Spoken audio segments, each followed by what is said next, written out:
Handle your high with Daddy Yoshi. All right, welcome to the show.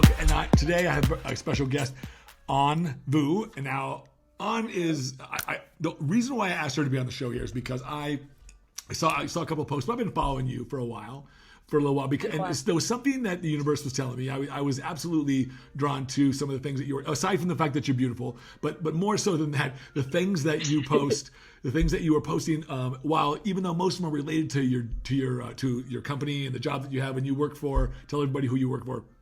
So I'm the national sales manager for Global Formula. So I handle all the wholesale accounts throughout the U.S. We have around 200 plus accounts now that I sell to. So that's basically my life. I am Global Formula. I know. I see you posting your videos and you tell people how to use the products and it's really wonderful. But you made a post about, I think it was about 2 weeks ago, a week and a half ago, and you were talking about finding your, instead of finding your soulmate, find your soul. And I thought, and there's something that just said, I got to have this person on my podcast so that we can talk about this, because it's a journey that I know that I'm on my whole life, and I know that each one of us, whether they realize it or not, this is the journey that we're on, to find out, to really, really realize in real ways in our life who we really, really are. And what I mean by that is, when we strip away all the exteriors, it's the feeling of joy, it's the feeling of love, it's the wonderful, wonderful feelings of well-being that we know we really are. And that's the journey that we're really on. People could say, oh, I want to be Mr. Olympia, I want to make lots of money, but you only really want those things because of what you think they're going to deliver to you emotionally. You think they're going to make you feel, and the content of that emotion has everything to do with who we are.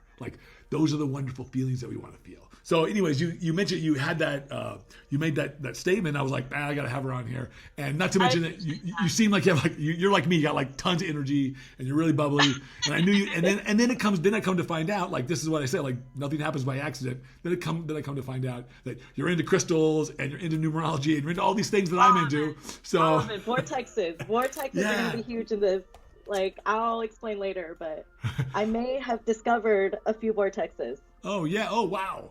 Okay. Well, those are really interesting geological. It was one of the reasons why I moved to Tempe, because I wanted to be close to one of my brother, but also Sedona, which I live about an hour and 40 minutes from.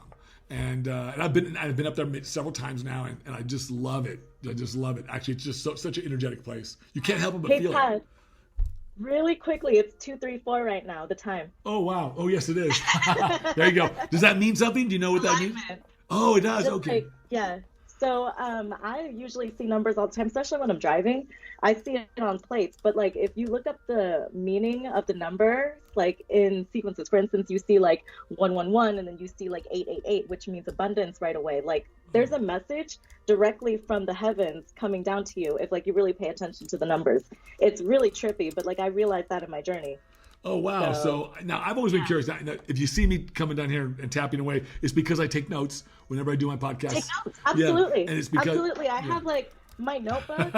This is going to kind of be my bullet point of my journey. So I've been recording it since May 21st, because that's when weird shit started happening to me. And I was I need to go buy a notebook. So you've been kind of chronicling your spiritual journey, and that's what this topic today is about. This topic today, I want to talk about spiritual journeys and finding this because you talk about finding spirit, but each one of us we think of our life as a physical journey, but it's really a spiritual journey because we're spiritual creatures. And so tell how did you what led you to your spiritual journey, and tell me a little bit about it. It wasn't a super rainbows and butterflies journey. Mine actually started because I had a few things happen to me prior. So a year before last year, I actually almost died. And wow. From that experience, it was just a lot of partying, drugs, and I almost choked on my vomit one night. Oh my gosh! Tipped me over. It was GHB. It was really, really bad. So it's too bad. I love that stuff. No. I, for now, I'm you took too much. I'm going to talk about MDMA. Like I said, I love MDMA. My spiritual journey is LSD influence. but that GHB, it was a complete accident. But since that happened, it snapped something in me. I was because I was going down the road of freaking partying and drugs.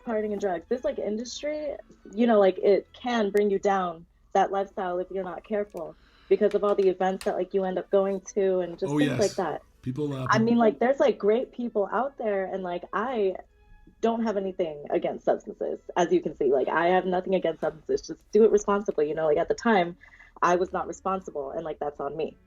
So when that happened, I actually talked to my mentor, who later I found out actually like a month ago that he's also into this shit too. Excuse my language. So like it's funny, once like you start awakening, you start like attracting everyone who has that same mindset. I think when you get awakened, you realize that you're attracting, that what you're attracting, because I think we're always attracting. We just don't realize that it's us. We think it's everyone else. They're coming to me. That's very true. That's very, very true. That's very true too. You're like, hey, I want to talk to this person. I want to talk to that person. You know, like you just feel their energy. Yes. Your like sensitivity to energy gets extremely heightened into nature and everything. Yeah. Isn't that strange? I feel compelled to do the same thing. Really cool. Yeah. Like you were mentioning earlier, just like that whole connectiveness, you know, like you're just connected to everything, literally. It's a sense of knowing that you have. Yeah. And once you know awareness. Once you become aware, then you want to interact with it. Absolutely. Yeah. So what, like going back. Yeah, I would say so. What was next after that? So then after that, he had like recommended I go to this like all women's Christian group with his wife Charlene, who's a stage 4 breast cancer survivor. She's beat all the odds, and she is literally an angel on earth. Like that's like the best way that I can describe her. So I ended up going back to her. And like during the whole thing, you know, like I was like really emotional because it was right after all this happened. And like I had told him what happened. He's like, you know what, I think this would be good for you. And like I wasn't looking to get into religion, but like that night, like something was compelled in me. And like at the end, he was like, you know, like whoever wants to come up and like sign their life, or I forgot the exact words, but basically dedicate their lives to God, like come on up. And like all of a sudden tears started like flowing down my eyes, and I'm like, yes, you know, like Charlene, can like you come up there with me? And like the next maybe like year or so, I really dived into Christianity. I started reading scripture a little bit more, but like I just felt like something was missing. And like that's not talking down on Christianity at all. And I actually grew up as a Catholic. I went to Catholic school all my life, like middle school, high school. It was all Catholic religion. But like I didn't like it because it was so structured. I couldn't think for myself. So I didn't even venture into religion until then. But like I started diving more into scripture, like I said, more into like beliefs and everything. And like what I realize now is that we all believe in the same thing. It's just different languages. So like I believe in the truths of every religion, but like my spiritual journey started with, you know, that. So for the next year I was going to church, and then like it wasn't until I don't know, like the beginning of 2020 that I kind of fell off of it because like I didn't feel so connected to it anymore. There is a Bible verse though that I have tattooed on my self. When you go through deep waters, I will be with you. Isaiah 4:3-2, which is ironic because 4:3-2 is a synchronicity. I didn't realize I tattooed a synchronicity on myself until then. But like I had gotten into this relationship, and then, you know, like it got really codependent. It became, I mean, like I don't want to say any names, but like it did become very emotionally abusive. And like I think that was like basically the tipping point of me going into this darkness, that like I had to realize that like I had to be alone in order to work through my problems and find myself. So like it was through isolation and darkness that I found the light. Does that make sense? It makes perfect sense. You can't really, once you, I've come to know this in my life as well, that especially when you have trauma, trauma and it creates a void in your life, or then you really have to, you can't fill that void with anything else but you. Exactly. You have to. It's like no one can save you. You have to do the saving yourself, and that comes with, like you said, meditation and like really doing the inner work. And people mention inner work all the time, and like at first I thought like, you know, like I had to like go sit in the grass, like shit like that. But no, it's not even that. You just got to be quiet in your room. Like, you like have to work through your shadow, your darkness, in order to figure out who you are. Because like the law of polarity, I don't know if you've ever looked into the Hermetic teachings I in do, the yes. Kabbalion, the laws of the universe. I don't Perfect, know. we're on the same shit. Yeah, so I don't know them by heart or anything like that. But and somebody, but it's a little bit new to me. But go ahead. But go ahead. So, it's like the law of polarity, you know, like, for instance, like a plus and a minus charge, they all exist on one plane. It's just like different levels. It's like love and hate, you know, there's like a middle ground, there's like, but like to like those two extremes, they like coexist into each other. And like, that's what I've come to realize with like my darkness and my light. I had to embrace the darkness and go through all of that in order to figure out who I am. Like, I don't know if even that makes sense. This is so weird. This is the first time I'm talking about it.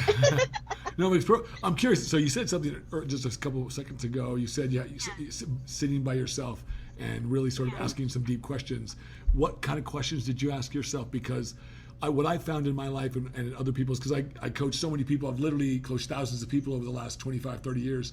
And the toughest thing people have to do, I think sometimes the toughest issues oftentimes is being quiet, having that stillness, and being able to ask themselves real questions.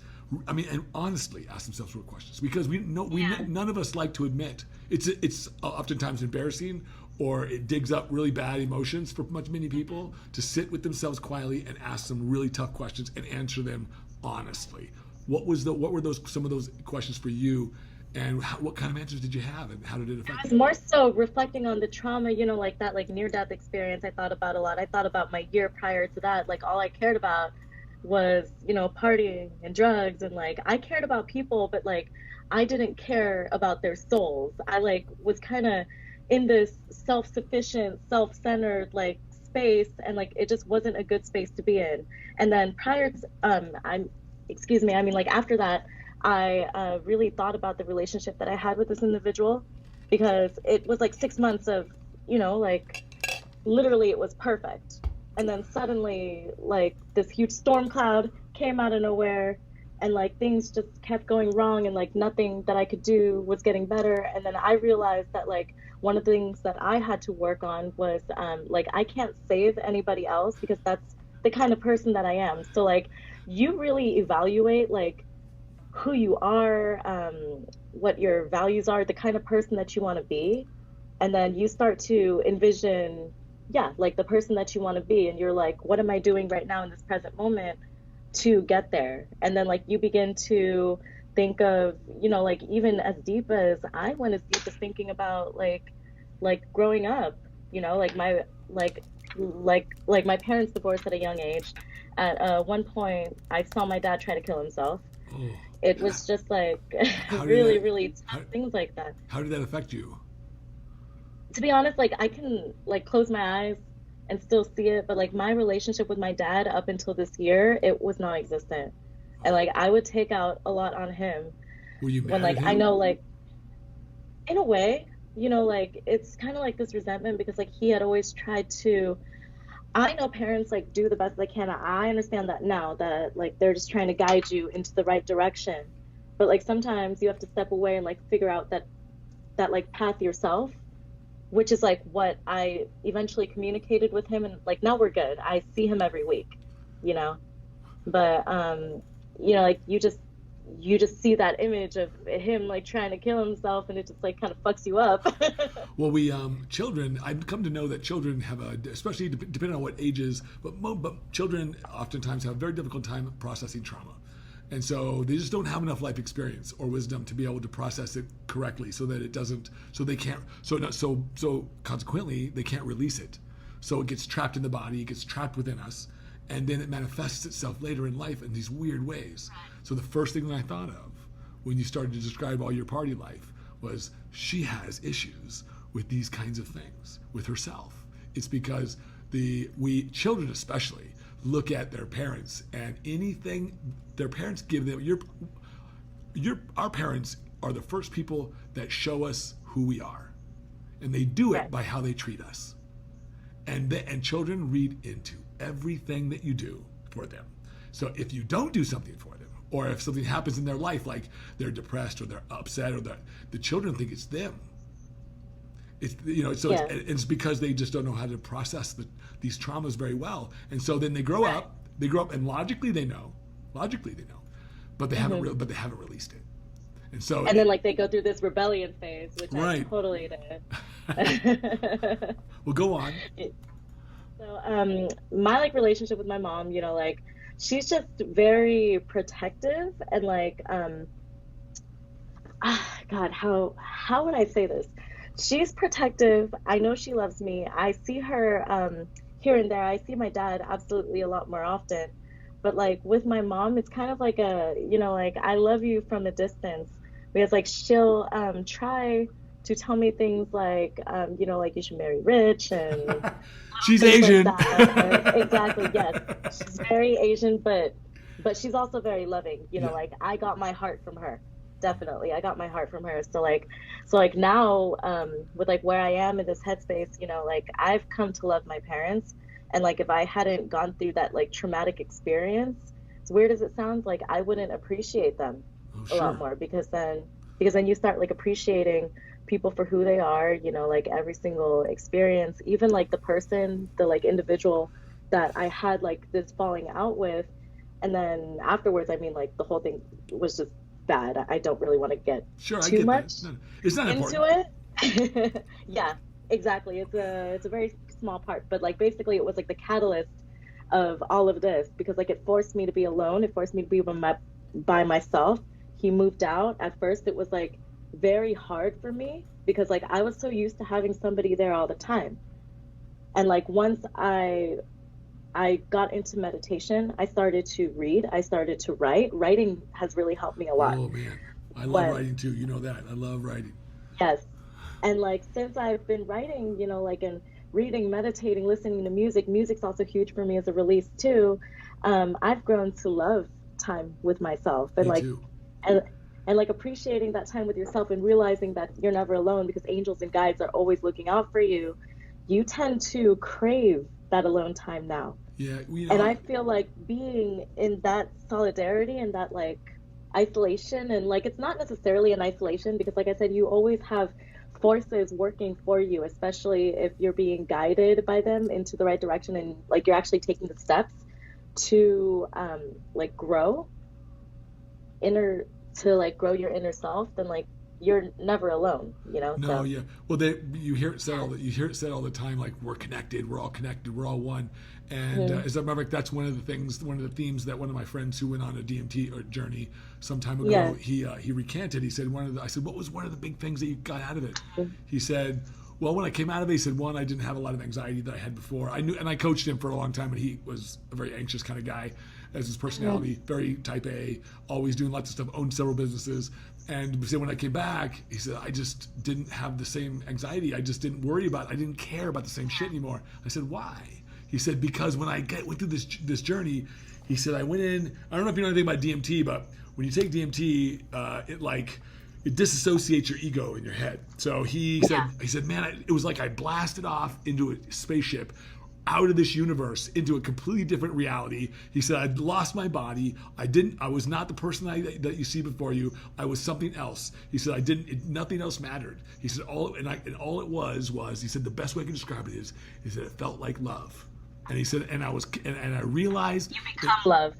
He says, I realized in a second, like right then and there, that I was connected to everything. He says, and I was everything, and he says, and he came back, and that's kind of exactly the way he describes it. So that's what I think what people mean when they say we're all connected, because beyond this body, like we experience this life through this body, but it's not really us. As above, so below. Have you heard that? I've heard it. I've never had it related to something like this before. But, so basically, as above, so below. What's going on above the heavens translates directly to what's going on here in this space. So like we are all sent here from God to be essentially God, if that makes sense, to live like God, to live in love, to live in light. So like we basically just reflect off of what's going on in the heavens, and when you start channeling and when you start recognizing this, that like we're all connected, that like we're connected to the universe, then our actions start to change. And like a crazy thing about that is like there's a parking spot next to my apartment. It's parking spot 456. And like the license plate of the person who drives the car, this is insane. The person who drives the car, it's 543. And like that's I was like, is this a visual representation of like as above, so below? Like, so the spot is what's going on? The parking spot is what now? 456. 456. Is like the label of the parking spot on the car plates is 543. And Wow. I was born at 5:43 a.m. No, you weren't. So Wow. But yeah. wow, so if you added them all up, it would be the license plate is 2, 3, or 3, 4, 5, and then 5, 4, 6, or 5, 4, 6. It's 456 is the spot, and then 543 is the car. So 3, 4, 5, 5, 6, 5, 4, 5, 6. 543. What are we doing? Are we adding? Are we playing with? I was just trying to see if it made. I was just trying to see if it made a linear trek like 3, 4, 5, 6. Ah, got it. No, it's just like different meanings and everything, which like I record everything. So like I haven't committed, you know, like all these numbers to memory because there's so many numbers and I'm still learning. There's like a few that like I know and everything, but yeah, it's ironic because like I was born on 543. Oh, you were? Wow. Well, here's the funny thing. Or no, like 5:43 a.m. I see. This numerology stuff always like fascinates me. I don't know enough about it. So, but I would be interested. Like, what do you know about, like, for instance? Well, side note, I'm a Gemini. I think we talked about this. And I love my Geminis. And I'm also an identical twin. I was born in June 5th. That's amazing. But I was born a month premature. I should be Cancer. And if you look at my personality, when I look at when I contrast the person, I absolutely fit the Cancer profile. I don't. That's amazing. I do not fit the Gemini profile. That's amazing. And then when you go to the Chinese calendar, zodiac calendar, I'm a dog. I fit that profile. I'm a dog. To a T. I fit it to a T. To a T. So it's really. Both are dogs. I love that. I know. Oh yeah. I didn't. I don't know what. I don't know all the details like everything, but when I've read it, I'm like, oh yeah, that's me. That's me. That's me. You know. Yeah. Like the loyalty. Yeah, I was like, I have a thing with this. Like I'm loyal to a fault. Some people have said. Like that's just. I can't help it. It's just who I know to be. I forgive easy. I don't hold grudges. I just don't believe in it. As you shouldn't. And like that's why you're so positive all the time. That's what I really like about you, Ted. Oh, thanks. Really like about your personality. So tell me what the number 12 means, because I picked this number as my lucky number. I remember I was in college. I was 19 years old, and I was going to my one of my favorite classes with one of my favorite professors, who I ended up doing an independent study with him. He became one of my major professors later because he was a world famous Jesus scholar. So he died a few years ago, but I studied under him and I wanted to be like him. And I remember I was going to his class and walking in the rain at Oregon State University, and I'm like, man, I don't know why this was in my head. I'm like, everybody's got like a favorite number. Like, I don't have a lucky number. I'm like, I'm gonna pick one. Then I get to my class. We sit in class, and we're doing this exegesis in the New Testament. It happened to be a New Testament course because he was a Jesus scholar, and we were looking at the Book of Revelation, and it just happened to be that day. And he's like. And then he spouts off, well, the most commonly used number in the Book of Revelation is number 12 because the Jewish people believe it's a perfect number. I'm 12 apostles too. 12 tribes of Israel. Yeah, the 12 tribes of Israel, so everything's in 12s. So I said, that's my number. Because 1 + 2 is 3, and 3 to me means family, me, my brother, my mother. Yes. The father's exit. I didn't have a father.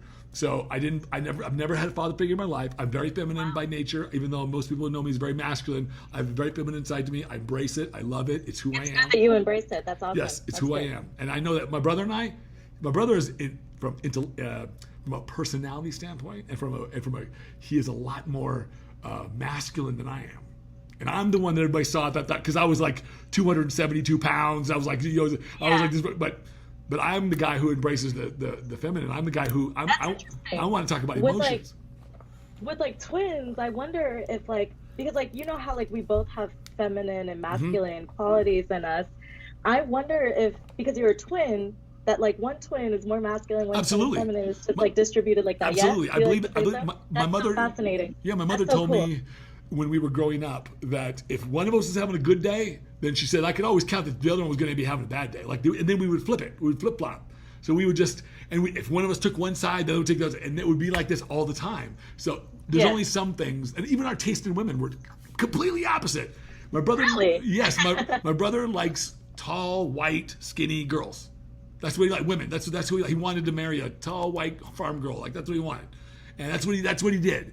I always liked the shorter, more exotic, darker features, athletic types. That's what I want. And both my wives, all my girlfriends, this is what they look like.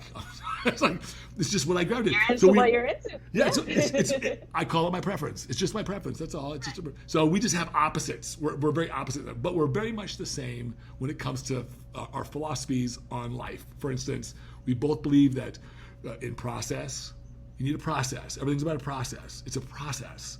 That's how you get places. Kind of thing. That's how you learn. You learn through a process. You don't learn by focusing on a grade. You learn by focusing on the process of your work.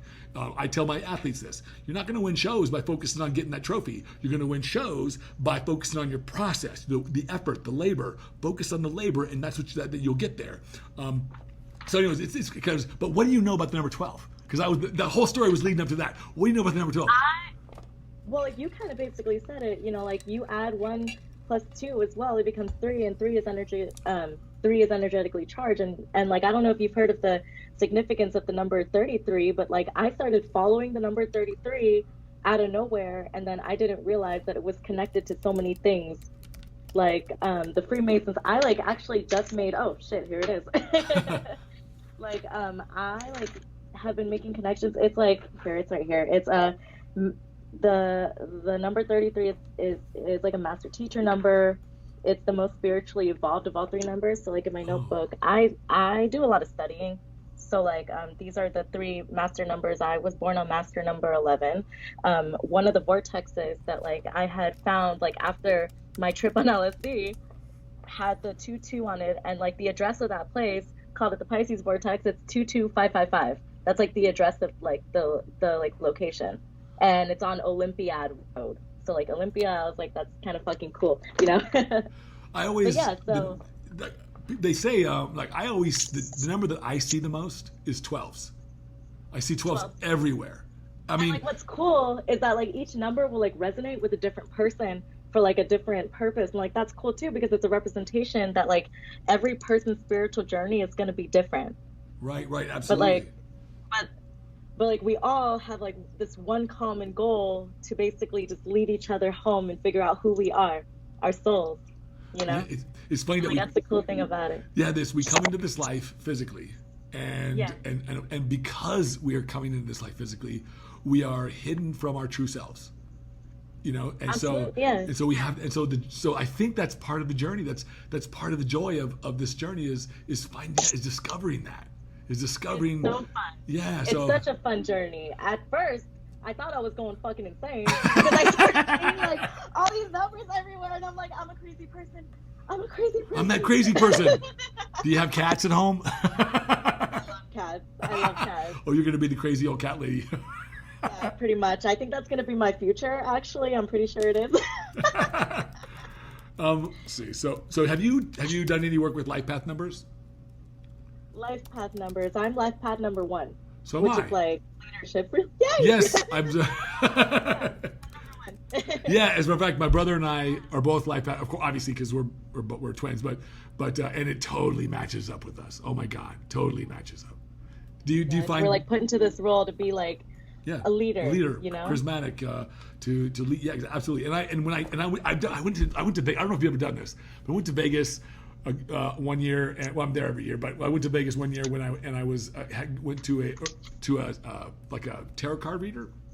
She was really good, so she was recommended. So I went there, and I did this twice though. Once, when I was living in Temecula, I had a friend one of my clients. She said, "Oh, I got this psychic she works with the police. She finds missing people. She's really, really good. She's not like yeah, she's not she like finds missing people. Yeah, she finds missing and works with the police. Yeah, she finds like incredible. And if you like if you misplaced your bike or a person, like she'll be able to find it for you. Like, yeah. So yeah, it's really bizarre. It's like really weird. And she sees auras. I believe it.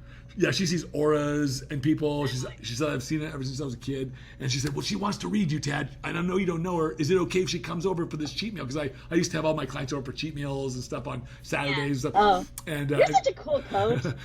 So I said, yeah. I said, yeah, bring her over. Because I was really interested, right? So she says, we're gonna do this. And she said, don't tell me anything. I just want you to pull these cards, and so we pull these cards, and what comes up for me is my description card, so to speak, was the sorcerer, the magician, and she's like, she says, do you? She didn't really know what I did. She kind of did. But she didn't really know what I did, and she's like, do you do people come to you for advice or something, or like you're like I'm picking, they're like the sage, you're like the magic maker, you're like the guy that everybody goes to like make magic happen. I said, kind of, yeah, that's kind of me. Yeah, baby, that's me. Have you ever had that done? Yeah, so the best, my first and best tarot card reading is actually from a 17-year-old that happens to live with my dad. He's 17 and he can read natal charts. We started talking about all this because I was talking about like lucid dreaming and dreams like that, because I had a dream within a dream within a dream. It was like the weirdest thing ever. I've been exploring the dreamscape a lot and like tapping into Akashic records. Have you heard of that? I have heard of that. Yes, absolutely. Yeah. So so for a while I was like diving a lot into my past life, because I do believe that a true understanding of your past definitely translates to your purpose here in the future, because it like makes you recognize what you're supposed to be doing. I think we build. Yeah, exactly. And like you learn about all these karmic things and relationships like you've been through in the past. So what you can do to change it. When you had the reading, what did it tell you about you? I'm curious. So the tarot reading, I just had questions about like, people in my life and stuff, and like he would draw the cards and he'd be like, this one represents this sign and that person was that sign, and I was like, whoa. So like he kind of uses it, like to like life advice, like the first card is past, the middle one's present. Yes, the last one's future. Yeah. So he used it like that, and like I just like asked like how my Vegas trip was going to be. I just came back from Vegas. I asked how that was going to be, and like he's like, you're going to make like a lot of intense connections, or like one really good connection, and I did. Wow. When I had mine done, the reason why she wanted to read me was because she knew my brother was coming. Oh, and so because we're identical twins. So she's like, I got her. I want to read you both. And I'll tell you what she said. She said, she got her crystals out. She got it centered herself. She's like, man, I'm getting some intense vibes here. She goes, you guys, you ever heard of, there were these twins at the turn of the century. They made a movie about them. There were these mobsters, and they were like fucking notorious. They like never got caught. They were like, they were like really, really like notoriously bad, like evil, but they were like really, really, like they made lots of money and they just like conquered everything, right? And they made a movie by these. She's like, you guys send out to give me this energy like those guys, except you guys are good. Those guys were evil. She says, you guys are good. It's like, and the funny thing was, when we pulled the cards, my brother pulls the king card, right? These were telling us about ourselves. And guess what I pulled? The queen card. Really? Yep. And she said, they're really the same thing. She said, don't get, she said, they're really the same. Those cards, they mean the same thing. She's like, but it was just interesting that I now find out that, and now I'm like, no, I'm the feminine. When I interact with my brother, I'm the, and then she said, like you're aware now, it's like, I'm that feminine side. I'm the feminine side, but he says, my brother will, like, for instance, I just become a lot more, aware of how this duality works in my own life. And I've embraced it because I really love it about myself. And but it's kind of interesting, but they do mean the same things. But we pulled. She said, "I've never seen anything like this." That's amazing. She goes, "I've never seen anything like this, Tad. You guys are pulling the exact same cards, like over and over." She's like, pull another one. She's like, pull another one. She did it like 3 times, and we like bang, bang, bang. She's like, now the cards look different, but she said the meaning of the cards. But like the it's the same translation. That's trippy, especially since you guys are twins. Mm-hmm. That says a lot. That like says a lot. And you know what those cards were? She said those cards were abundance cards. She said, you guys, all you guys do is pull abundance cards. She's like, lucky you. I'm like, wow, man, and it's been true in my life. Absolutely been true in my life. I mean, abundance in love, abundance in life, abundance in everything. Although sometimes, time. Although I'll tell you, sometimes it's hard to see your own abundance. You know, sometimes it Oh, is. absolutely. Especially with, like everything that's plastered on, especially social media these days. You like feel like you don't have enough at times. I mean, like I'm guilty of this at times. I'm like, you know what? I'm not doing as good as I should be doing. And then like the other day I went to the gas station, someone saw my car, and they were like, "You have my dream car." And it's just a Honda Civic hatchback, like but like that makes you realize, like you have so much to be grateful for. Yeah, well, Like so much to be thankful well, for and like I think come so far. one of the bad things about social media is, and it's not social media's fault for this, it's our fault for interacting with it in this way, is that it does exactly what you just said. It makes people compare. You look at somebody else's life, or you look at what they have, and I say it like this: hey man, comparison is the thief of joy. You want to steal your joy? Start comparing yourself to other people. And I work in the worst industry that you could possibly do for it, because I'm even an IFBB judge, and I have to judge people and compare people. But when we do it ourselves, it can be really detrimental to our well-being. Oh, absolutely. It can make the Absolutely. most wonderful life look like it lacks something big. Yeah, And exactly. When like that's not the case, it's not the case. Yeah. It's So just the way it is. so now flash forward, like how do you feel today in your spiritual journey? One more thing that I wanted to add about that spiritual journey too is that the quarantine actually helped me a lot. Oh, The good. quarantine, being alone and like going out on my nature walks, I was only working like 3 hours a day. I was essential because we're supplements and like to be honest, the universe granted me that because like I was like freaking sitting on my couch, reaching out to everyone. Everyone's like, no, we're closed. We're closed. We don't know what to do. It was like a very like hard time of, like high stress. And I remember the day before they shut everything down, I was actually with my boss and like we had done an IG live with Tarek from Muscle Contest. I know Tarek. We finished, yeah. Good old Tarek. I Yeah. love him. I love him to death. So so we finished that and like all of a sudden we looked at the news and we're like, holy shit, everything's gonna be shutting down. And like we're like, what the heck are we gonna do? So like the day after, I like worked from home. I was on my computer the whole day, hours and hours and hours of just like trying to figure out what the fuck is going on. No money was coming in because nobody wanted to do anything, like no one wanted to spend because of like they like just were unsure of like what was gonna do, what like they were gonna do. And like next thing I know, my account from Pennsylvania, he texts me this like article and then it's all like supplements are essential. And I was like, thank God I have a job. And like I was so grateful at the time, but like I'm like, what are the odds of like sports supplements being essential during this time of like a pandemic? I don't know. It's just like it seemed like kind of crazy. My question is, who makes those determinations on what's essential and what's not? Because in my opinion, That's true. social interaction is fucking essential. Oh, absolutely. And like So so are gyms. Like gyms are mental well-being and like so many gyms are being shut down right now and like charged and it's fucked up. it You know? really, yeah, and I get why we do this stuff. Now, I just had an intense conversation yesterday with one of my clients who's intimately involved in a lot of the real data and a lot of the real work that's been going on in Italy and Europe and here. And he was very, and I was, to be honest, I was not informed well. I just saw what I saw on social media and on my news feeds, and it's not all. And the picture that people paint and the conclusions that the media draws and the things of this nature sometimes don't give people the real information about. They're not. I don't think they're necessarily trying to lie. They're really just speaking from their heart. But there's stuff like that I didn't understand, and I have a much better perspective now because I want to be compassionate. But I will not, I repeat, I will not sacrifice my own well-being for another person's. That is not why I came here. That's not why any of us did. It is your job and my job to do this for ourselves. We can help each other, but not at the expense of each other. That is not the way it's supposed to work. So I'm happy to, like, for instance, wear masks. I'm happy to do my part in terms of social distancing. But but you got to tell me why. What's the logic here?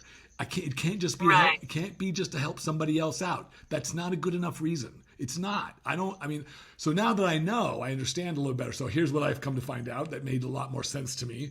It's really about, all these measures are really about, and this is what I think our government and our states should really be telling us, and they're not. is really about the management of these resources. So in other words, hospitals and doctors, we need to make sure that we have enough hospital beds. There's usually so many hospital beds per 1,000 people in each area. They calculate these things. And when you have all these people, I mean, if we just let it go and then everybody starts gets COVID or they get all these cases go up, and the next thing you know, you get all these hospitalizations while many of them aren't going to die. What happens now if my daughter, I get in a car accident and my daughter now does not have a bed in and she dies because of something simple that she could have because there's no room anywhere. And it's not because and it's that not. Makes sense. So no one explained this to me. It's not explained like that. They tried to make it's explained in a way that says we need to focus on compassion, and I agree, we do. But it's not compassionate to tell me just to follow orders. That sounds like dictatorship. Yeah. That sounds like something else. And man, and I know what this country is formed. I know the history of my country. I know my Constitution. And I'm sorry, but the way that my concern was always, and I made a post about this last weekend when I was in Salt Lake City judging the show. I'm going through the airport, and I'm in the plane. I'm watching people wear masks. They're afraid to interact with people, and it made me feel sad. It made me feel sad because I'm like, man, we shouldn't live like this. And to save a few, that's not a good enough reason. But now, but amongst this other information that I got, now it sounds a little nicer to me. Now I can get behind that. I can get behind being compassionate because now I can see the greater cause.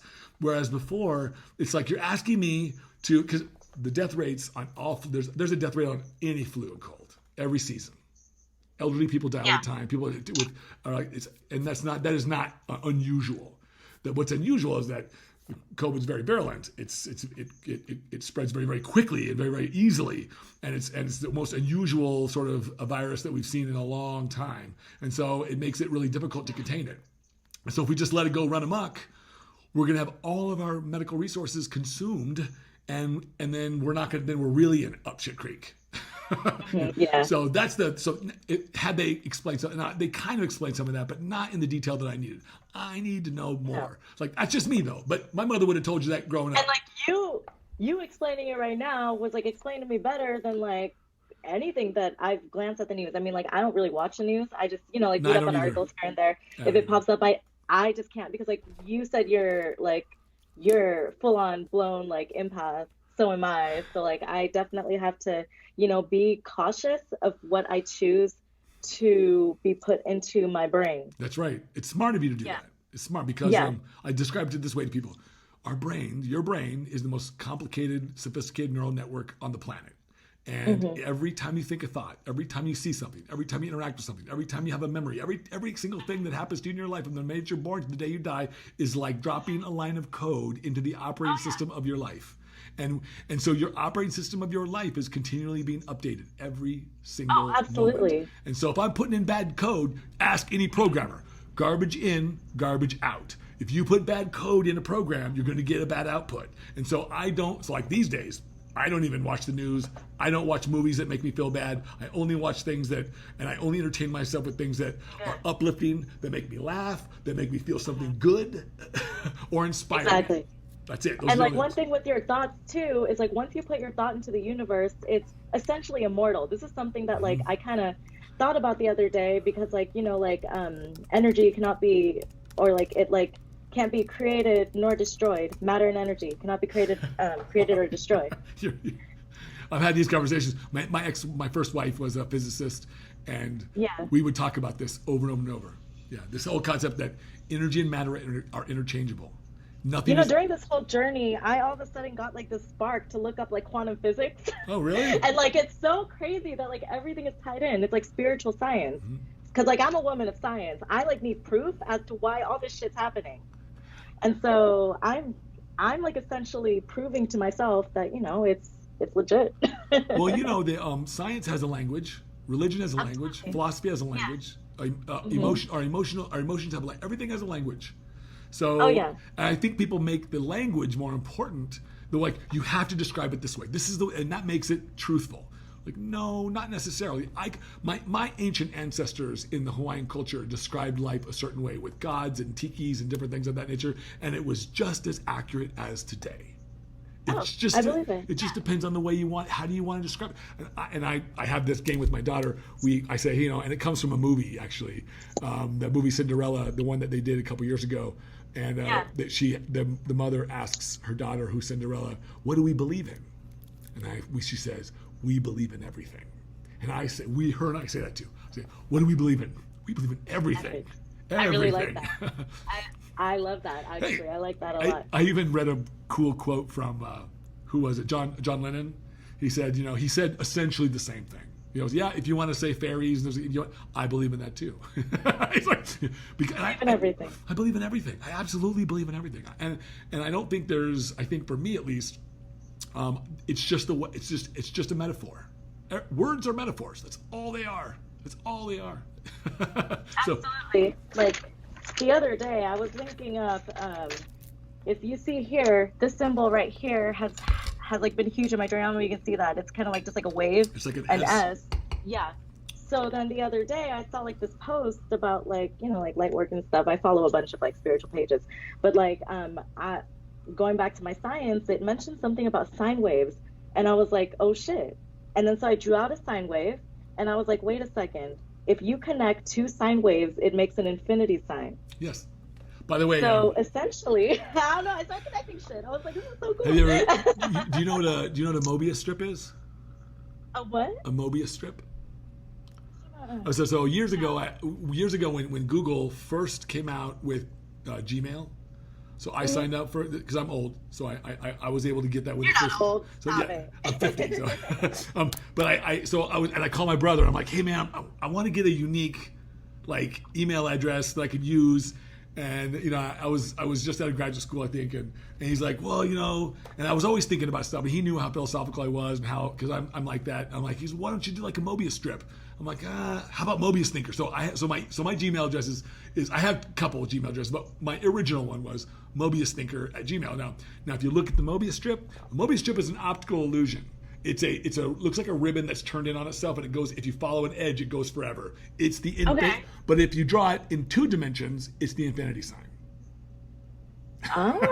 So that's pretty cool. Yeah, it's pretty cool. So, anyways, I just thought it was kind of interesting. Everything you keep mentioning shit that like has popped up in my life in like some meaningful way.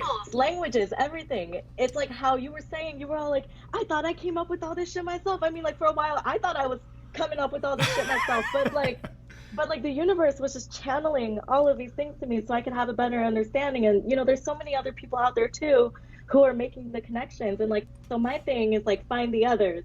Like sometimes you like see me hashtag that in like a picture or something. I don't think you need to look. Find the others. You don't exactly. Need to look. Just like what happened. Don't. Just like what happened with you and I. Radiate your energy. Yeah. We attract. We're attracted. We're attracted each other. Absolutely. And it's so cool. It's so cool. So now, where are you at in your spiritual journey today? Because after looking at your post, I'm just curious. Where do you feel you are in your? I feel whole. I feel free. It's just a very, very good place to be because like I realized like my journey is mine and mine alone. Like in the past I was very codependent. There were like a lot of mental roadblocks. Like I didn't know what my purpose was here, and now I know that my purpose is love. Oh, see, I like that. That's why I like that. That resonates with me. Good. I know. I can tell you're radiating love, and like that's what I really like about you too. Like nothing's a coincidence. So it wasn't a coincidence that you reached out to me and we formed this friendship. It's really cool. It's the weirdest thing because for several. I think it's been several months that I really recognized you on Instagram, and I was and you just every time I would scroll through, I made a rule for myself, don't scroll.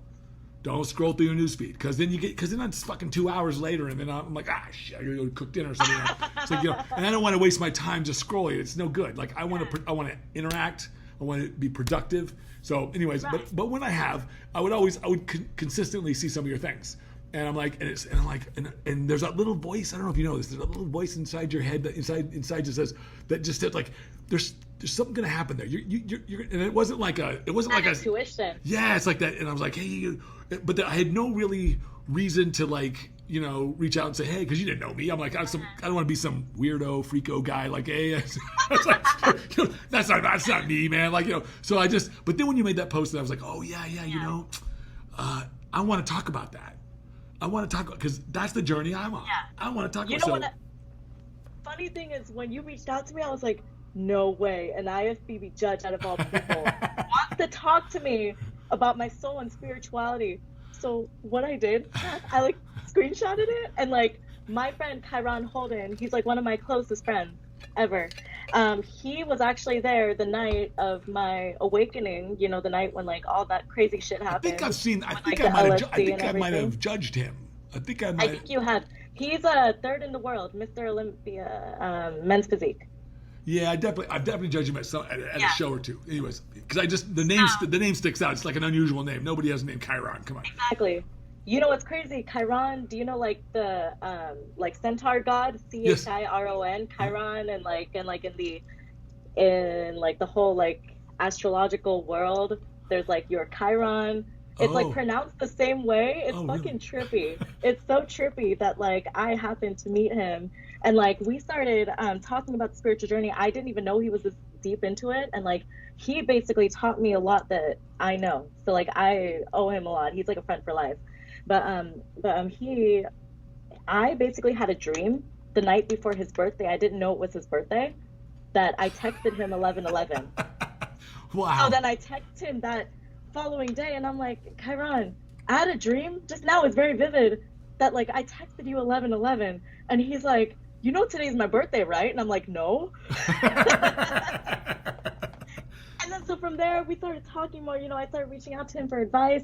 He's the one that told me about the Kabbalion, which is ironic because that's very similar to his name too, from like the Hermetic teachings.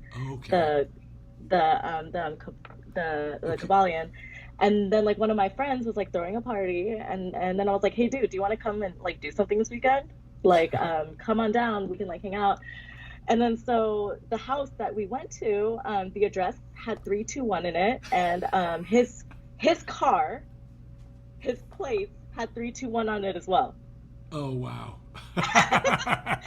And then we're like, okay, we're exactly where we're supposed to be. And like when we were there, we like met a guy who like dedicates his whole life to grounding. Oh, it was wow. insane. Wow. And like just like the environment there was like insane. But like we're like, out of all people and things, we happen to meet this guy who like literally grounds his bed for his kids and everything. Like his life is grounding. I bought a sheet. I don't know if you know about these, but I bought a bed sheet that you ground it to an outlet. You know, you ground it out so you could sleep on a grounded. You could sleep grounded, and so every night I have my bed is grounded. Wait, there's like something that you can buy? Yeah, so it's a sheet. You can buy pads. Like these, but I didn't want a pad because what if you roll up? What if you like I move around, or if I move around or something, and they say put your feet on it. I'm like, well, what if I just put my whole body on? So and I found these sheets. Well, I found these bed sheets that I got them on Amazon, and they weave into the bed sheet I think it's copper or something, some kind of wiring, and then there's these little snaps that you snap on these grounding wires, and then you plug it into the grounding part of your outlet in your bedroom. And then it's that easy because that grounding part goes right to the ground outside. Yeah. So and then you can even test it. They give you a little tester that shows you that you're grounded. So I'm like, fucking good. So yeah. So you can. I think it was like $80. Cool. Yeah, it was like $60 or $80. It wasn't that expensive. So it's totally worth it.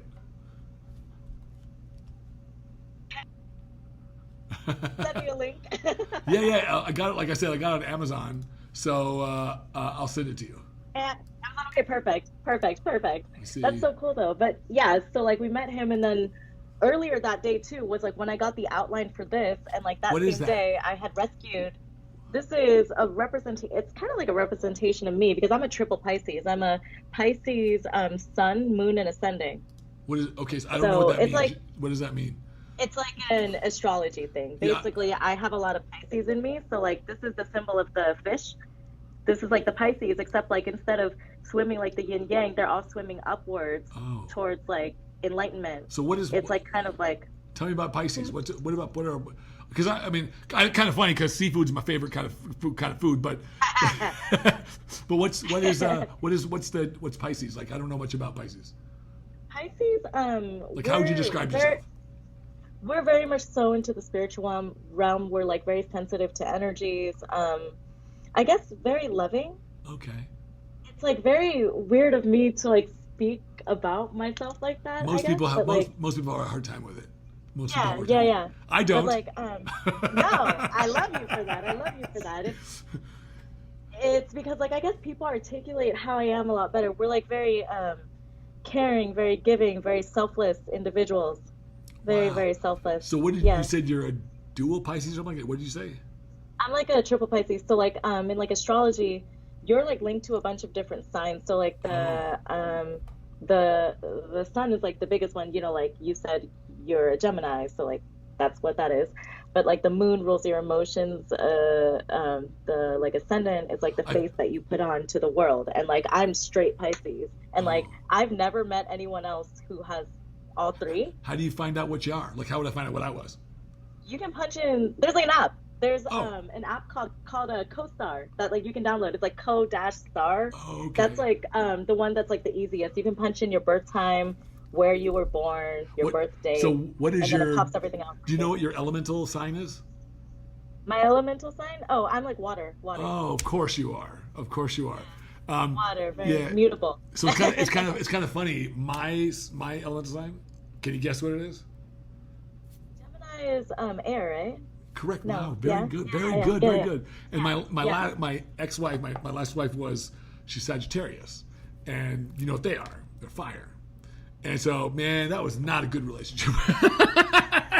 Shit. I mean, Hey, the first part you of live it, and you learn. the first part of it was, but it was a struggle because there was just a lot of. She's a wonderful woman, but she was great for a certain part of my journey, and now. But when she was just not a very happy person at the end, and so it was a good thing that we dissolved it. But she's the one that did it. It wasn't ever me. I'm the dog. Remember, I'm the dog. I'm gonna be faithful no matter what. So Loyalty. yeah. Yeah. So I was in it to win it till the very end, and but it was good because now I feel like I'm becoming that man that I always knew that I was gonna be. You know what I mean? Like so. But I would be curious to see what. Because you had to be alone in order to find yourself. That's right. I had to. Yeah. I had to face some serious demons, man. Journey. I had to face. I believe it. Yeah. I mean, I'll share this. I've shared it with people before. Tell me. I when she gave me that news, there was that following week, I believe it was. I can't remember the exact date, but it was that following week that I tried to kill myself. I was like, man. Oh my goodness, I'm so sorry. I said, I'm done. I've done what I wanted to do. I had successful business. I only identified myself as a husband, and like that's how I was identifying myself. And so I said, so I know all the pharmacology. So this is what I do. So what I did was I took 11. This is now you're hearing it right. I took 11,000 units of Humalog insulin. So I know that's a bottle over a bottle. It's like, Holy shit. yeah. That's like Oh my God. I should be dead. And but I'm gonna tell you, I didn't miss a workout. I woke up 24 hours later. I worked out at the gym. Because I came out of it, I was like, I hallucinated. I thought I was just go into a coma, diabetic coma, and be done. But that didn't happen. And It wasn't your time. Nope. And It I'm wasn't your time. gonna tell you, when I came out of it, I can't explain it. I just knew with clarity that I'm supposed to be here. I have purpose, and that there was something more to do. That this was not supposed to be the end. So ever since then, people are like, I don't get really sad over death. It's like, it's just not really real. The body dies, but nothing else. You can't But your exterminate. soul lives on. Yeah, you Your can't soul is forever. exterminate. You can't exterminate who you really are. I'm sorry. So while I'm sad that I don't get to communicate and have the interactions I have with the people that maybe die, that go away physically, I know they're still here. With I'll share this one thing too. I hate me talking so much, but I love you talking so much. when I Show. I'm just the guest. when I was this is probably like 6 years ago. I started meditating sometime before that, not a short time before that. I started meditating, and I was getting really into it. I really love it. It's my favorite time of day. And I sat down. I was meditating, and I remember within a couple of minutes, I was getting a good theta state. I was like right in this, and and all of a sudden I realized within about 5 minutes that my grandmother and my grandfather, who had died my grandfather died when I was 5, and my grandmother died when I was 19. They were sitting in the chair with me, right next to me. My grandfather was just there smiling. He didn't really say anything. My grandmother was sitting right there, and I was close with my grandmother. I helped her. She died of bone cancer, and I helped her when I was in college. I came out of the dorms to live with her so that she wouldn't have to go into a nursing home, and so that I could help her so that she wouldn't have to do that. And I did that until she died. And when she died, it was very traumatic for me. And that was the other time I tried to kill myself in my life. After she died, I was going through a lot of rough patch, and I just decided, you know what, I'm just done. And I took 87 sleeping pills. 87. Oh my goodness. 87. Yeah, and I remember my girlfriend at the time, she was like, I woke up out of this fog the next day. I'm laying in her lap, and I'm like, and I didn't even remember that I did it. I didn't even remember. And like she didn't know that you did it. She didn't know. She didn't know. She's like, and she's like, Tad, what did you do? And I'm like, what do you mean? What did I do? She's like, you took something, didn't you? And I'm like, huh? And she's like, and she had called like the toxicology people at the hospital, and they're like, you need to bring him in, you need to bring him in, you need to bring him in. And she's like, I can't do that, because her dad was a detective in the town. And he was away. He went away with his wife to like a weekend thing, and I'd come over for the weekend to stay with her, and like we were gonna hang out and stuff. And she's like, if my dad finds out you tried to kill yourself in my house, he's gonna be fucking pissed at me. Oh my God. But I was like, shit. yeah. But I swear, back then I would have told you that. Oh, here's the freakier part. That was the weekend. That same night, my grandmother passed away in the nursing home. Really? And I swear, man, my grandmother helped me. I was like, I knew. She pulled you through. She was like, Tad, what the fuck are you doing? And then flash forward a few more years. You know, I'm a firm believer that once I'm actually going to be. I was talking to John De La Rosa yesterday. He was on my podcast, and a lady reached out to him to work with groups with men, these men who have like PTSD or who have like depression, toxic masculinity, all these issues around this kind of stuff where you can't talk about your feelings. You can't, because she had some tragedy with her brother or something, that he'd killed himself. And I'm like, I got to be part of these people. I got to do what I can. Because I've been in these places. And once you go to those places once, you'll go again. If you don't know who you are. And I didn't know who I was when my wife told me, I'm done. And I was like, okay, well then that's a hard place to be in. That's hard. And I said, well, I'm done too. So I didn't tell her that. I didn't even tell anybody anything. I just tried to do it. But when I came out of it, I knew. I'm so glad you're still here. Yeah, me too. Well, you know, the funny thing is that, anyways, what I was saying was my grandmother in that meditation, I experienced her. And she was real. I mean, I could smell her. I could see every line on her face. And if you notice, I write these meditations. I've been doing it for several years on social media. They're just my way of journaling out there in the public. I just happen to share with everybody. Though, if you notice, built within every one of them, at the end usually, I put 3 affirmations. In every single one of them. It says, I am love, I am joy, I am so very good. And it's the last one that always, it still chokes me up even when I say it. I got chills. And it's because when I was there in that meditation, that meditative state, and I was looking at my grandmother, she looked over at me, and it's just the weirdest. I'm just telling you how I experienced it. She looked over me, and her lips didn't move, but I could hear her voice, and it was like she was speaking right through my heart. And she said, Tada, and she used to call me Tada Bear or Tada. And she said, Tada, you are good. And that was all. And it was like, I started crying, man. And I hadn't cried at that time in my life since she died when I was 19. And I was 43, probably 44. And so and I remember thinking, whoa. And I got up and I went to the bathroom and I got ready for my day. And I'm like ruminating on this. I'm like, what the fuck just happened?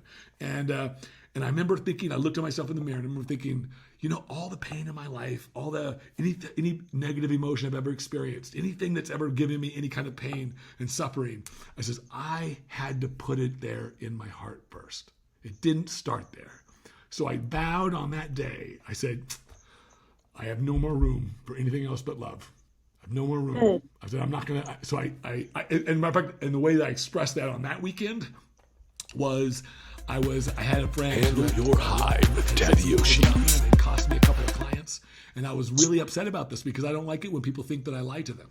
I don't lie. Yeah. I am not a liar. Okay, and so I was gonna put them all on blast, man. I was gonna put them on blast. I was gonna fucking get an email chain going. I was gonna get everybody involved. I was gonna tell them what the real deal was, and I was gonna point him out. And I was gonna say, look, man, and I said, you know what? I'm just There's no need. I'm like, I'm just feeding this, man. I'm like, I can't do that. I just let it all go, and it all went, and it all went away, and life still moved on. But the world still turns, yeah. So, but it was a life transforming event for me, that meditative experience, and it was with my grandmother. And I know that the reason why I brought that story up was because we were talking about death, and I truly believe, especially after that experience, that when people die, they don't really leave us. And I know we hear this in movies and like books and shit, and like people do, but I've experienced it. They don't leave us. And my grandmother is more available to me today than she was when she was alive. I have a question. Do you believe in reincarnation? I believe that we come back, that we can. I don't think we always do. I think that we do. I think that absolutely. I think that what we call reincarnation is absolutely. That's one way to describe that. Yes, absolutely, totally believe in that. It's that. I was just curious. Yeah, I think it makes sense to me that what we call spirit, soul, what we call that, you might call it energy, you might call it your spirit, you might call it your soul, but whatever you call it, that force that is really us is really part of a bigger whole. Right? It's the universe, the energy of the universe. It's a part of that, right? Well, you can't destroy that. Now, it might manifest in small ways, in different ways. Like this part of the energy is manifesting as what you see before you, Tad. Yours is manifesting as what I see before me. But we're just small parts of that expression. So it makes sense to me that when this body goes, whenever it goes, that expression might take another expression. Oh, absolutely. It might be. Definitely. I might be a wonderful redwood forest somewhere, which is my favorite fucking tree. You know, that's beautiful to think about. Yeah, this is a kind of interesting thing. Like the redwood forest. Like I love forests because a forest. And this is like a metaphor for our life, for our culture. Trees. When you look at a forest, you think, oh, look at all these trees. You know, you look at the individual trees, you realize, oh yeah, they're part of a big group, but you can focus on the trees and and you think that, oh, I could just chop this tree down, but it doesn't really work that way. So if you go down under the ground and you go to the root systems, all of a sudden you realize really quickly that none of those trees exist on their own. Oh no. They're all interconnected. It's a community. You can't even distinguish. You can barely distinguish one root system from another. I mean, they're literally sharing nutrients, and so that's why they watch those trees very carefully, because if they get a fungus, if they get a disease, it'll wipe out the whole forest. So, and that's what happened. And I think what a great analogy for our society today. That's beautiful. It really is. It really is. So we may look like individuals who exist in communities, but if you go down deeper, we're fucking connected.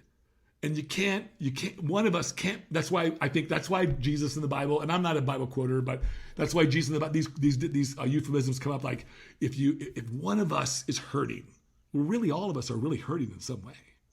Like, so there's no way around this. We just may not feel it we might not feel that pain the same way, but we are, man. The guy across the world in China who suffers, just because I don't know his name and just because I don't know his pain doesn't mean I don't feel his hurt. I absolutely feel it. I just don't know that I'm feeling it all the time. I just don't know. Oh yeah. I'm just not aware of it. So once you do become aware of all the emotions, though, you like start to recognize which one's yours and which one is not, you know? Yeah. And like that allows you to basically separate it when you need to, but like also realizing that like your love and light can like do this ripple effect and like ripple through the other roots and, you know, like impact the world. And that's exactly what you're doing, Tad.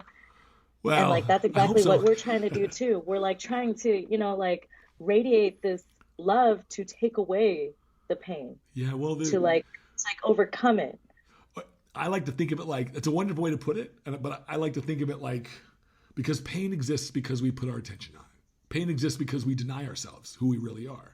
So really, the consciousness thing. Yeah, we create it. Pain is not part of the universe that is innate to it. Love is. Love is it's the energy that makes everything, right? That's what I believe.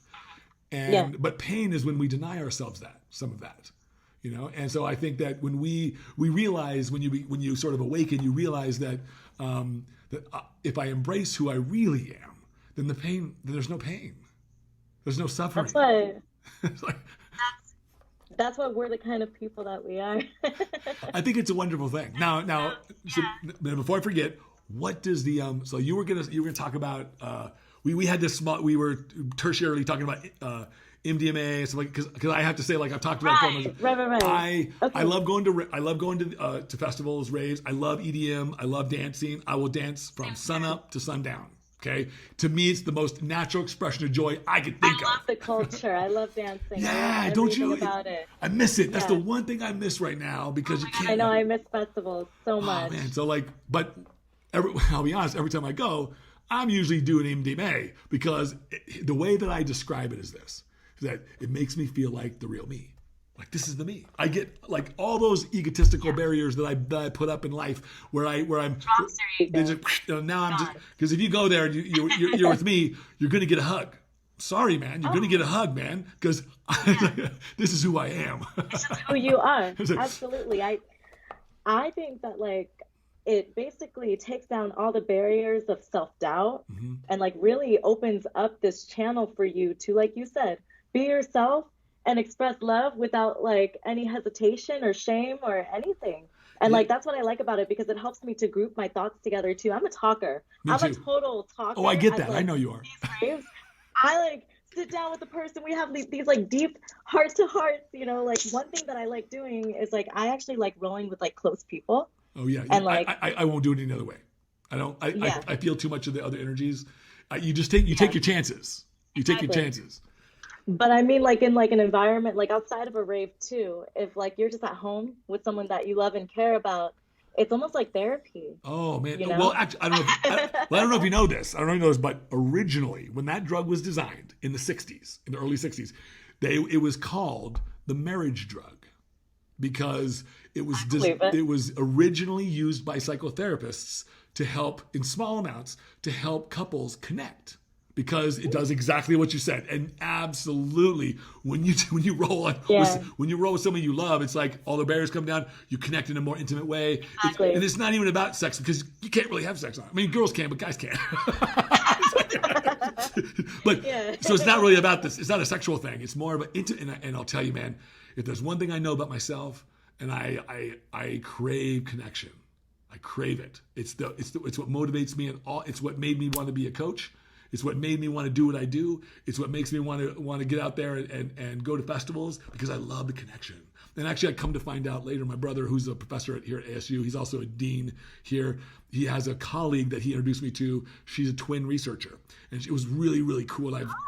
She does. She's a twin too, identical, and she written several books. And she was like, oh, she wanted to have us over for dinner. And she's like, oh yeah, bring your brother.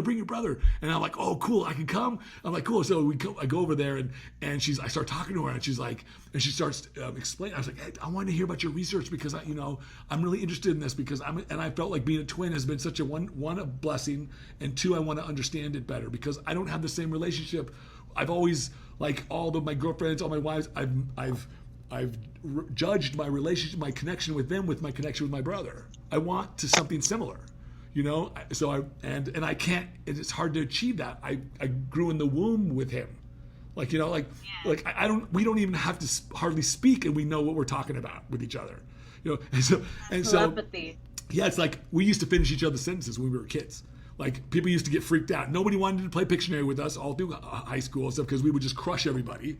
I would draw like three things. He'd be like, Gone with the Wind. Yeah, that's it. It's like, but that's amazing. But she said twins live in a twin life that's filled with connection. So she said they almost all of them crave connection their whole life, and it's hard for them to get because you can't experience the same kind of connection that you experience. Because we were one egg. We split and became two people. Fraternal twins, there are two eggs that grow simultaneously. We were one person, and then we split. That's amazing. So it's like a double egg yolk. Yeah, exactly. Well, kind of. It's like it's like one yolk. It's like one egg becoming two. So that's why I always feel like double yolked egg. I said that totally. Whoop. But it's what I mean. Yeah, I know what you mean. So, but that's what I definitely crave the connection, and I think that whenever I've used MDMA, wow, you can just, it's like it facilitates this. Now, of course, you can overdo that shit. Like you don't want to take too much of it or anything like that. Like exactly, especially if you have like an addictive personality or something, you want to make sure that you don't solely rely on it. No, But like no. once in a while, Yeah, it's excuse. good. I always ask myself, like, the litmus test I have is, why am I doing this? Am I doing it to mask pain? That's bad. That's a big no-no. Like, if you're doing it to mask pain, like cover up some pain. Oh, I don't feel so good. Let's go drink. I don't feel so good. Let's go smoke some weed. That's not solve the pain first, and then go smoke some weed. Solve the I pain. agree. Don't go drinking when you're not feeling good. That's the worst fucking time to. Like, you're not gonna have a good buzz And with like that. last year, or not last year, like a year and a half, like 2 years ago, that's like where I was. Like I like wasn't happy. I was like, let's go Do you think that's why you partied so much? Probably, to be honest, probably. I think we all.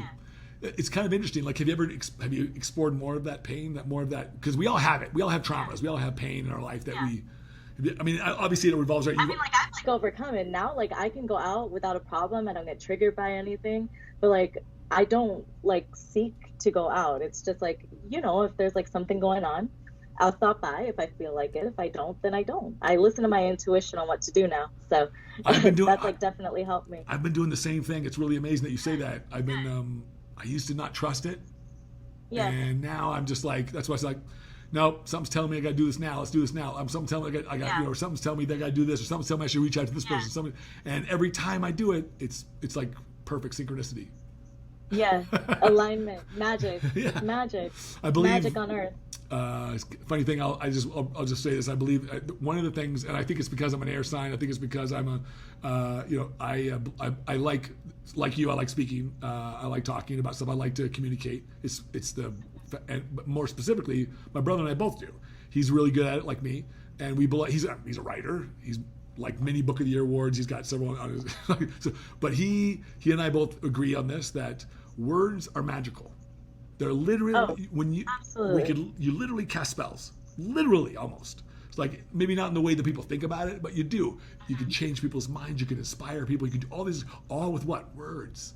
And I think it's so important to like. That's why I used to get I used to get into arguments with my ex-girlfriend. She was a different personality. I love her to death, but she wouldn't hear the specificity of my words. And I'm very specific with the words I choose all the time. I don't choose lightly. But I've just gotten in the habit. I'm just good at it. So like it happens very quickly oftentimes. So you'll rarely hear me use what do they call them? Man, I'm blanking. The words that are indefinite. So things like never. Like, you never do this. You'll almost never hear me say that because, and even then I said it, almost never. Because I don't like using because always, never, those words. Always, forever. Well, they're inaccurate. There's nothing that's always. There's nothing that's never. Like I used to hear this a lot in people's banter with their relationships. Oh, you never do this for me. Is that really true? Never.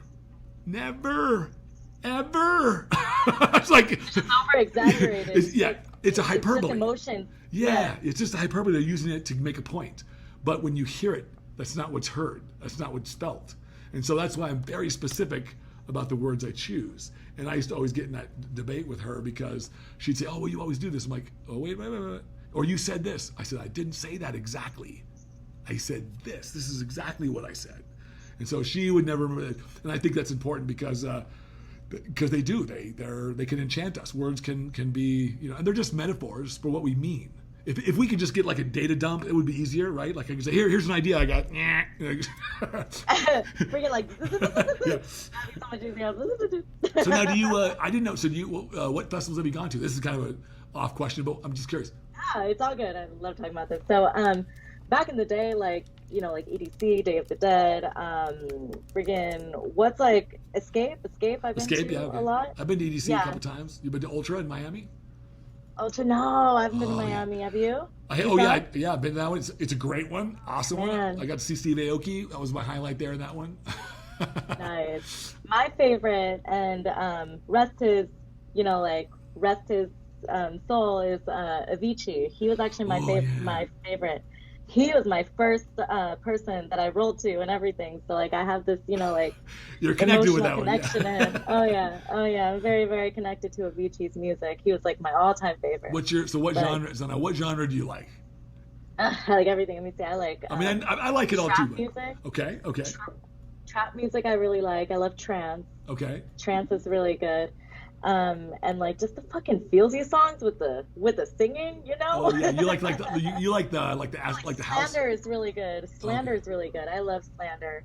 And like house music, yeah, like Armin is really good. I love Armin van Buuren. He's one of my favorites. Yeah. Yeah, I'm Cascade. What about you? I like all the genres, but but the one you'll always see, I'll hit the hard stuff in the beginning, and then because I want to get my energy level up fast, and then by the time 1 or 2 o'clock rolls around, I'm spending the next 4 or 5 hours with trance.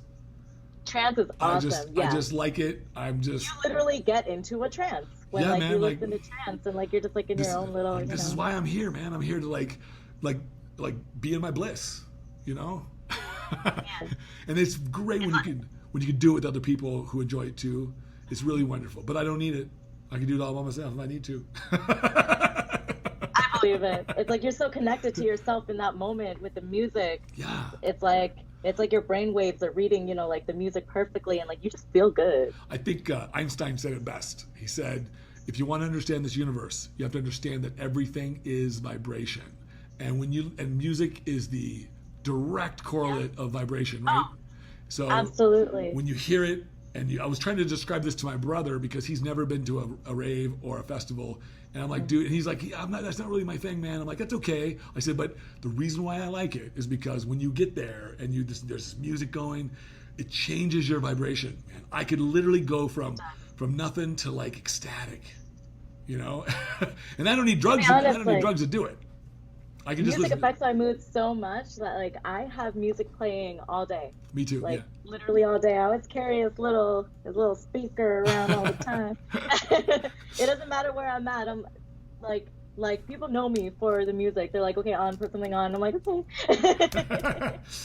Well, thank you so much for being on the show with me. I've had an awesome conversation. I want to dig more into the numerology stuff. Talk. I want to have you on again when we could, and we'll talk about some other stuff too. Like I want to get more into this Akashic. Crazy! It's already like 4. Oh, I know. We talked so much. Oh my god! So I really do want to get. I want to get into the Akashic records and all that kind of stuff because I actually want to start reading more of that stuff. I'm only kind of like the point of my journey that I'm in right now. Like I'm going deeper into my subconscious. Yeah. That's like what I'm exploring right now, and it's trippy. Well, you know, sometimes you're gonna, you know, I fully expect to find demons in mine as well, so to speak. Those things that you have to uncover so that you can really be that joyful, wonderful being that we know we are. You know, I really believe that. You know, that's what, and I really believe that it's the traumas of our life, it's the challenges, it's the pain of our life that nobody likes to deal with that really causes the most growth. It causes all the growth. Absolutely. And like with like yours and my journey, we had to deal through or like work through all those traumas and like hit rock bottom before we like were able to see the light, you know. Well, you know, I think it's just it was hard. But... Yeah. Well, thank you again. Stay on the line. Don't hang up when I stop recording, but stay on the line. But thank you so much. Tell everybody how they can check you out and what they can do. Yeah. So ANHVFIT. That's my Instagram. Actually, all my contact info is out there for like work, but like don't be texting me weird shit. If you guys have like spiritual questions, yeah, sure. Yeah. Like, don't be like, hey. Well, you know this thing. As you've been telling, I've been drinking this. Your work, by the way. I've been drinking your stuff right now. You sent me a care package here, and I appreciate it. Biocarb, that's right. So I'll tell you what I did with it. This is not a plug. I'm just talking about my experience here. What'd you do? I put that one of the what's it called? It's the carb. It's the highly branched cyclic dextrins. Yeah, the super biocarb. Yes, that's it. Which also has a full serving of the BCAAs in there too. The BioEndure. So yeah. I put that in with you guys sent me some strawberry lemonade lemonade, and I put it in with my limeade. I have some limeade that I like, some natural, no sugar added limeade, and with a bunch of water. And I put this in my big hydro flask. And oh my god, it is fucking fucking good, man. I'm like I would drink this shit all day long. It tastes amazing, and not only that, because you said the highly branched cyclic dextrin, so like you know what it is. It's like the delivery system's flawless. I love it during my workout especially for leg day, it's like everything stays full, dude. You're like, don't like freaking like Flatten get out. flat.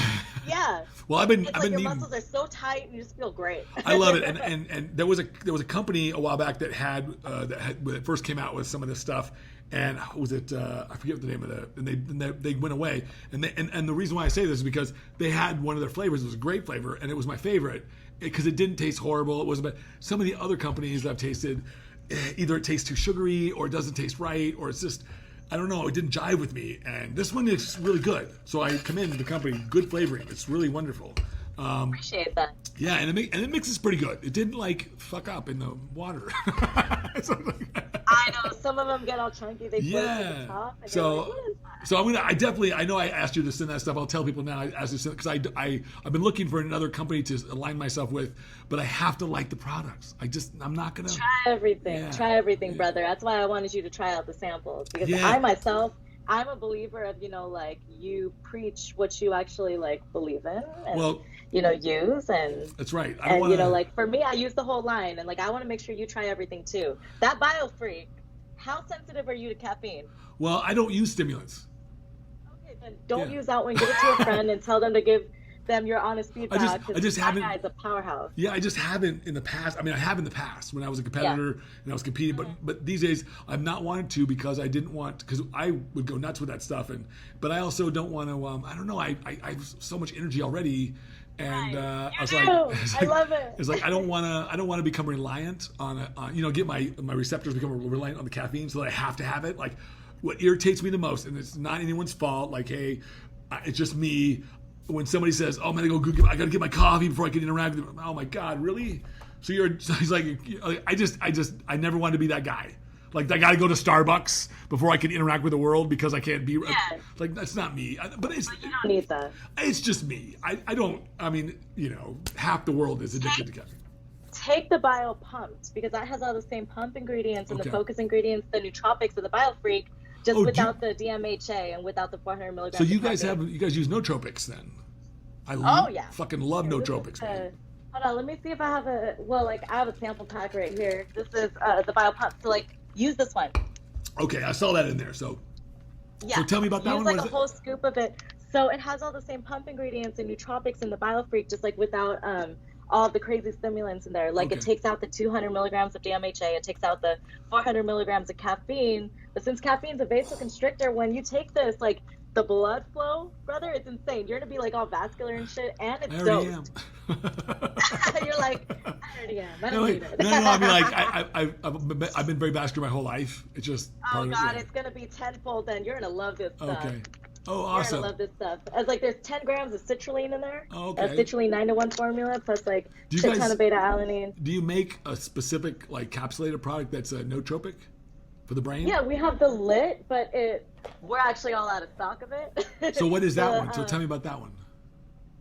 we made because we found out that people were taking the BioFreak during the day because they love the focus so much. But the thing Yeah. is, you don't need like all the pump agents when like you're working, studying, or going to school. It's a waste of raw materials, and like you don't want to feel all itchy and tingly and stuff when like you're like on the computer. That's what I want. So I want that one. perfect. Yeah. It does have per 3 capsules, you are getting 400 milligrams of caffeine, but pop one and you'll be okay. Okay. I think I gave you some. I know we're out of stock of it right now. Hopefully, you were able to get a packet. I don't remember if you do have one in there, but it's called the BioLit. The bag of goodies. I know I opened it up already. Let me see. I don't know. It's like Christmas. It's like Yeah, like- Christmas. They got- But it's called the BioLit. It's like you don't have it now. Then like I'll like send I you think some when we get it back in stock. I think all that I got were powders. Gotcha. I'll like send you some then when we Okay. get it in stock.